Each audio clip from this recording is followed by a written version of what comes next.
All right. Bonsoir à tous, bonsoir à toutes. Donc, juste un petit side note avant que je commence au sujet d'aujourd'hui. Allez, ne regardez pas le film Madame Web de Marvel. Malheureusement, c'est une top cochonnerie royale. J'ai aucune idée pourquoi Marvel a sorti une cochonnerie pareille. Please, Marvel, faites pas de suite, ça vaut pas la peine. On veut pas savoir qu'est-ce qui se passe. On veut pas savoir si l'héroïne évolue. On veut pas savoir qu'est-ce qui se passe de ses acolytes. On veut rien savoir de qui sera le nouveau vilain. Arrêtez l'histoire tout de suite, c'est juste pas bon. Ça se compare même pas à Madame Web dans les dessins animés. C'était archi mauvais. En tout cas, vive le streaming online, parce que j'aurais jamais payé pour voir ça au cinéma. Impossible. Impossible. Maintenant, si on oublie cette cochonnerie, ce qui fait vraiment mal ces derniers temps, c'est ce qui se passe en Haïti. Je pense que c'est inévitable. Les gangs de rue qui ont complètement le contrôle sur la capitale Port-au-Prince. J'ai vu dernièrement une nouvelle, ils en sont à contrôler 80% de la capitale. 80%. Et la police est tellement impuissante que les gangs ont réussi à attaquer un pénitencier et faire libérer près de 4000. Ben, je sais pas s'ils étaient tous à la même place. Je pense un pénitencier, ils ont fait sortir 1000 personnes, puis ils ont attaqué d'autres pénitenciers, puis ça donne à peu près, bon, selon les dernières statistiques, jusqu'à 4000 prisonniers qui ont été libérés. Là-dedans, il y a des pédophiles, il y a des meurtriers, des agresseurs sexuels en série. Et il y a toutes sortes de personnes qui ont, du jour au lendemain, retrouvé une liberté comme ça. Et il y a des prisonniers qui, eux, ont préféré rester derrière les barreaux plutôt que de sortir avec les autres pour leur sécurité. Parce qu'ils ont dit, nous, c'est pas vrai qu'on va sortir dans la rue en plein milieu du chaos, euh, des feux dans la rue, des coups de feu un peu partout. Les policiers en Haïti sont débordés, ils sont obligés de toujours battre en retraite. Ils commencent à combattre contre les gangs et après ils doivent reculer. Imaginez ça si ici au Québec, si par exemple le SPVM, ils s'en vont pour arrêter des trafiquants de drogue, et puis ils disent ah non, ben finalement, on n'est pas assez armé, on n'est pas assez équipé, on doit reculer. Ça serait complètement malade. Mais c'est ce qui se passe en Haïti en ce moment. Ce qui est très dommage parce que chaque fois qu'il y a une tentative d'amélioration des conditions en Haïti, il y a toujours quelque chose qui frappe. Quand Jean-Bertrand Aristide a essayé de mettre le pays dans l'ordre, on lui a fait un coup d'État. Il a dû partir en exil. Ils se sont débarrassés de lui. Bon, il est revenu après, et puis après ça, bon, là, finalement, je pense, il s'est établi quelque part en Afrique, selon les dernières nouvelles. Là, il, serait, il serait établi quelque part en Afrique. Mais c'est presque certain qu'il ne pourrait pas revenir en Haïti aujourd'hui. Jovenel Moïse a été assassiné en 2021. Là, le président par intérim, Ariel Henry, il peut absolument rien faire. Il peut absolument rien faire. Au contraire, il, il, il rajoute des couches sur la corruption. Depuis qu'il est au pouvoir, le pays se porte encore plus mal. Il n'y a toujours pas de possibilité de faire des élections. C'est trop le chaos. Les gens, ils savent pas où se cacher. C'est... Tu sais, les gros médias, ils se concentrent surtout sur ce qui se passe en Palestine.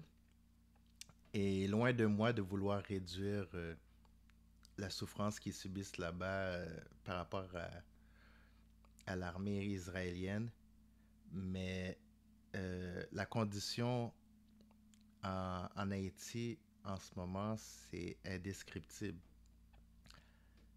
Tous les reportages, ça a glacé le sang, tu sais, de voir des cadavres s'empiler dans la rue, les femmes qui pleurent, des jeunes enfants morts, des gens qui sont obligés de tout laisser derrière, leur maison, leurs biens. Déjà, ils ont pas grand-chose et ils doivent laisser le peu de choses qu'ils ont pour essayer de s'établir ailleurs. C'est catastrophique.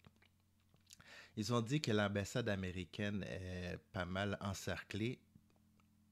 Les Américains là-bas ont tellement peur, ils ont dit, nous, on n'intervient pas. On n'enverra pas de soldats américains intervenir. Et puis, l'aéroport international d'Haïti à Port-au-Prince a été pris d'assaut aussi. Fait qu'il semble qu'ils contrôlent l'aéroport, ils contrôlent aussi les ports, donc les biens qui s'en viennent en Haïti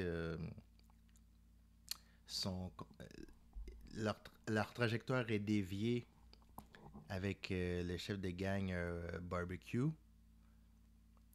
Et puis, c'est un moment infernal là-bas. C'est infernal.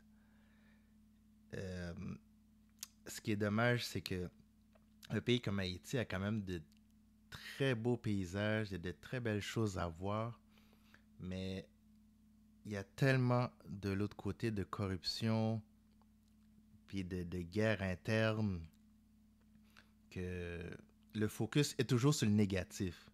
Malgré que les Haïtiens soient des gens très résilients, c'est un peuple très, très, très fort, mais il y a toujours, toujours, toujours quelque chose qui se passe. Ils ne se sont pas encore relevés du tremblement de terre de 2010, que là, il y a constamment quelque chose, il y a constamment quelque chose. Et puis, bon, ça fait sujet de débat. Est-ce qu'Haïti devrait être sous tutelle de pays étrangers? Est-ce que c'est à l'international d'intervenir ou Haïti doit être sauvé par les Haïtiens? Donc, il n'y a pas de progression qu'on peut vraiment noter en Haïti. Le palais présidentiel est toujours détruit. Il y a bien des bâtiments qui sont encore détruits. Il y a encore beaucoup de ruines. Euh, c'est à se demander s'il y a un espoir. S'il y a un espoir pour ce pays. Parce que c'est pas possible qu'un peuple encaisse autant de misère et puis qu'il n'y a pas quelque chose de positif qui sort de ça, qu'il n'y ait pas une solution qui arrive à un moment donné. Parce que là, c'est tellement grave. Et moi, j'aimerais bien voir mon pays d'origine. Hein. Il y a pas beaucoup d'enfants qui aimeraient pas voir le pays de leurs parents, je pense. Tout enfant veut voir son pays d'origine un jour. Mais le pays est tellement dangereux. Il y a encore des kidnappings quand les Haïtiens, quand les gangs décident de kidnapper des étrangers. Ils demandent de fortes rançons. Des fois, ça va jusqu'à quelques centaines de milliers de dollars pour récupérer ces enfants. Donc, c'est malade. C'est malade, c'est malade. On se demande quand est-ce qu'il va y avoir un soulagement. C'est, c'est désolant. Moi, je peux pas regarder trop longtemps des reportages sur Haïti parce que c'est quelque chose que, veut pas, ça va finir par te chercher dans tes émotions et puis c'est... Je regarde, je regarde les petits résumés de 10 minutes, mais je peux pas regarder ça en continu parce que, surtout, les gens de la diaspora, on se sent impuissant par rapport à ça, impuissant. C'est trop dangereux d'aller en Haïti. ces dernières années. Et il n'y a rien qui indique qu'il va y avoir du calme. Là, il y a un partenariat entre le gouvernement d'Haïti et le gouvernement du Kenya. Le Kenya va envoyer des policiers pour essayer de mettre de l'ordre, mais ils ont la réputation d'être extrêmement violents et cruels. Donc, quelle sorte d'ordre qu'ils vont établir? Est-ce qu'ils vont empirer la situation, mettre plus de, comment je pourrais dire, plus d'huile sur le feu? On ne sait pas encore où ça va aboutir. Déjà que les Haïtiens subissent beaucoup de mal de la part des Dominicains.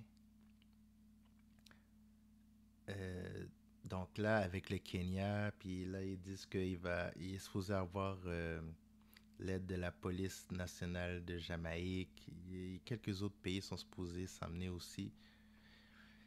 Si ça donne des résultats, tant mieux. Moi, je suis pour le principe. Si vraiment ça fait une grosse différence, puis qu'ils recommencent à avoir un certain ordre, ben, je pense que n'importe qui va applaudir la mesure. Mais si ça dégénère encore plus, c'est quoi l'espoir d'Haïti pour demain? En tout cas, moi, je vais continuer de suivre ça. Je pense que c'est quelque chose. Il faut quand même garder un œil là-dessus, mais c'est juste assez malheureux que ce peuple-là ait à subir et subir et subir et subir encore. Mais bon, on va, on va espérer le meilleur pour la suite. On va espérer que il va finir par avoir des élections, puis qu'il va avoir un chef d'État qui sera plus intègre, plus digne de sa fonction, un gouvernement qui va vraiment prendre son peuple à cœur. Euh, c'est tout ce qu'on peut souhaiter. C'est tout ce qu'on peut souhaiter. On va voir, on va suivre qu'est-ce qui va se passer au cours des prochaines semaines, des prochains mois, de la prochaine année. Et puis, il faut garder espoir malgré tout. Ok. Bonne soirée à tous.